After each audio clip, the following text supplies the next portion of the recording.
ஸ்ரீ குருப்பியோ நமக. பெரியவாச்சரணம். ஹரஹர சங்கர ஜெய ஜெய சங்கர.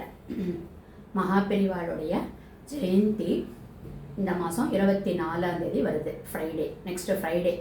அதனால் சப்தாகமாக பெரியவாளுடைய, எப்போவுமே நம்ம ஜெயந்தியில் சப்தாகமாக பார்த்துட்டுருக்கோம். சப்தாகமாக பார்க்க போகிறோம். அதுக்கு முன்னாடி அந்த தெய்வத்தின் குரல் எழுதின ரா கணபதி அண்ணா, அவள் அந்த தெய்வத்தின் குரல் புஸ்தகத்தில் ஒரு முன்னுரை மாதிரி கொடுக்குறா. ஒரு 10 பக்கத்துக்கு இந்த முன்னுரையே இருக்குதுன்னு பார்த்துக்கோங்களேன். அப்படின்னா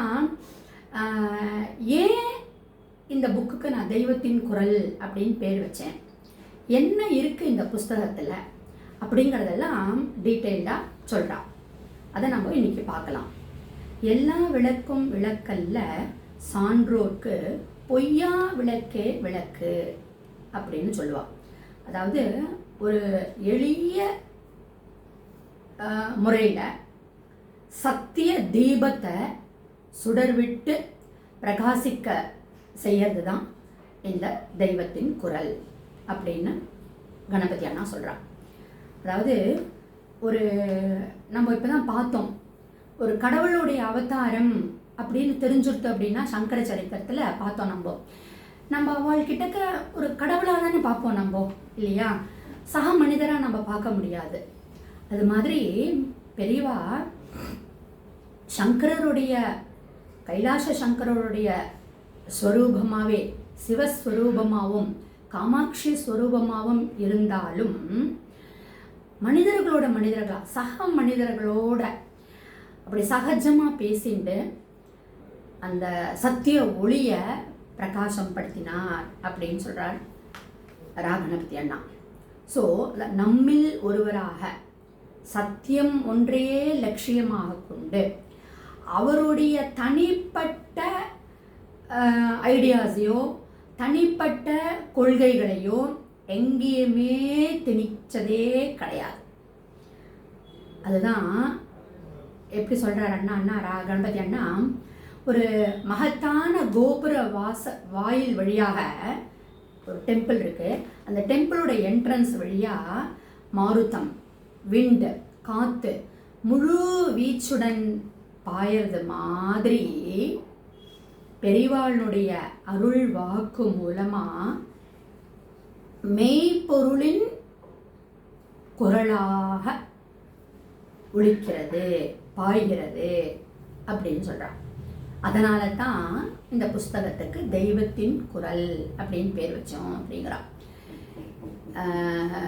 1932 1973 82 வரையிலும் பெரியவா அங்கங்கே பேசின ஸ்பீச்சஸ், அப்புறம் அவர் ஒருத்தருக்கு ஏதாவது சொல்யூஷன் கொடுக்கறதோ இல்லை பெரிய மனிதர்களோட மீட் பண்ணுற போச்சு பேசின ஒரு சம்பாஷணைகளும் எல்லாத்தையும் தொகுத்து 40 வருஷமாக 1932 1973 வரையிலும் அந்த பேசின அந்த தொகுப்பாக 40 வருஷம்.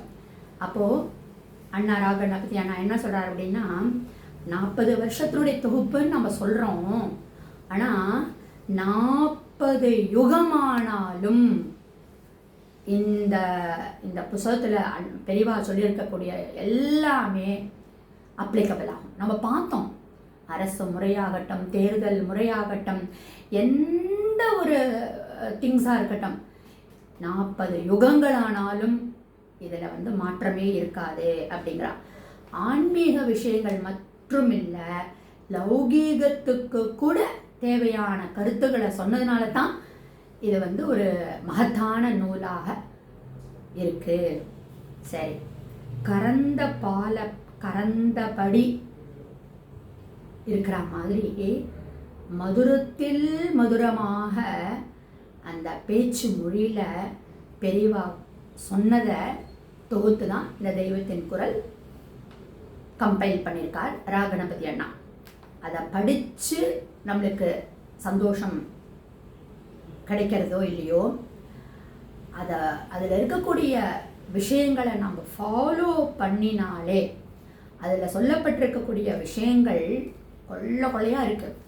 அதை நம்ம நித்தியபடி நம்மளுடைய லைஃப்பில் இதை ஃபாலோ பண்ணின்னு வந்தாலே நம்ம வாழ்க்கையினுடைய முன்னேற்றத்தை அடையலாம்.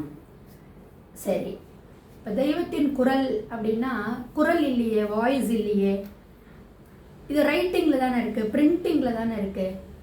ஏன்னா பேசுகிற போச்சே பெரியவாளுடைய மாடுலேஷன், பெரியவாளுடைய பாடி லாங்குவேஜ், ஒரு ஒரு அஃபெக்ஷனோட எங்காத்து பையன் அப்படின்லாம் சொல்லுவாள். ரொம்ப அந்த மாதிரிலாம் வார்த்தைகள்லாம் ஒரு பேச்சு முறையில் இருக்கக்கூடிய வார்த்தைகள்லாம் நிறையா யூஸ் பண்ணியிருப்பாள். அதெல்லாம் பிரிண்டிங்கில் வந்து புக் ஃபார்மேட்டில் வரும்போச்சே இருக்குமா அப்படின்னு ஒரு கேள்வி வந்தபோது ராகணபதி அண்ணா சொல்கிறா, நம்ம வந்து மானசீகமாக ஒரு ஆத்மார்த்தமாக இந்த புஸ்தகத்தை நம்மளுக்கு படிக்கிற போச்சே கண்டிப்பாக நம்ம வந்து, நான் ஒவ்வொரு தடவையும் படிக்கிற போச்சையும் அதை உணர்றேன். சில டாபிக்ஸ்னால் ரொம்ப டஃப்பாக இருக்கும் புரியறதுக்கு, 10 தடவை 15 தடவை படித்தாதான் புரியற மாதிரி இருக்குது. ஆனால் அந்த ஒரு ஆத்மார்த்தமாக படிக்கிற போச்சு என்ன ஆகுது அப்படின்னா, அதனுடைய இன்பத்தை நம்ம வந்து அப்படியே பெரிவா குரலில் நம்ம வந்து அனுபவிக்கலாம். அதை படிக்கிற போச்சு அட்லீஸ்ட் அதை தொகுத்து நம்ம இந்த மாதிரி ஜஸ்ட் மாதிரி கொடுக்குற போச்சியாவது அந்த துளி இருந்தால் கூட அந்த அனுபவித்தோம்னா கூட அது வந்து இந்த ராகணபதி அண்ணாவுக்கு கிடைச்ச ஒரு வெற்றி தான் அது. ஏன்னா அந்த மானசீகமாக படிக்கிற போச்சே தான் அதனுடைய இன்பம் தெரிகிறது அப்படின்னு சொல்லி. இப்போது நம்ம கல்கட்டாவுக்கு போகிறோம், நம்ம வந்து அந்த குழாயில் திறந்து குளிச்சுட்டு இருக்கோம்னு வச்சுக்கோங்களேன். அப்போ வந்து திடீர்னு யாரோ ஒருத்தவங்க சொல்கிறா, இந்த கல்கட்டாவில் வந்து எல்லா குழாயிலையும் கங்கை தண்ணி தான் வருது அப்படின்னு சொன்னான்னு வச்சுக்கோங்களேன். சரி, அதெல்லாம் விடுங்கம்மா, நம்ம தீபாவளியில் வந்து கங்கா ஸ்நானமாச்சான்னு கேட்குறோமே, அப்போ என்ன ஐதீகம்? நம்ம ஆத்து தண்ணியிலையும் கங்கை வாசம் செய்கிறாளுங்கிறது தானே. அப்போ அது புனிதமாக கருதப்படுறது இல்லையா? அது மாதிரி தான் இந்த தெய்வத்தின் குரலாக ஒலிச்சதை புக்காக பண்ணின போது அதே இம்பேக்ட் அந்த படிக்கிற போச்சே இருக்கும் அப்படிங்கிறா. எப்படி வந்து 4 வேதங்கள் சொல்லிட்டு 5வது வேதமாக மகாபாரதத்தை சொல்கிறோமோ, அது மாதிரி இந்த தெய்வத்தின் குரலுடைய 7 வால்யமும் 7வது வேதமாக கருதப்படுறது அப்படிங்கிறது தான் ராகணபதி அண்ணாவுடைய முன்னுரையில் சொல்லப்பட்டிருக்கா. கண்டிப்பாக அது வாஸ்தவம் தான். நீங்கள் கிறிஸ்டியன்ஸையும் முஸ்லீம்ஸையும் பார்த்தீங்கன்னா அவளுடைய வீட்டில் இந்த பைபிளோ குரானோ இல்லாமல் இருக்கவே இருக்காது. நம்ம எத்தனை பேர் ஆற்றுல இந்த சுந்தரகாண்டமையும் மகாபாரதத்தையும் ராமாயணத்தையும் தெய்வத்தின் குரலையும் நம்ம வச்சுட்டு இருக்கோம்.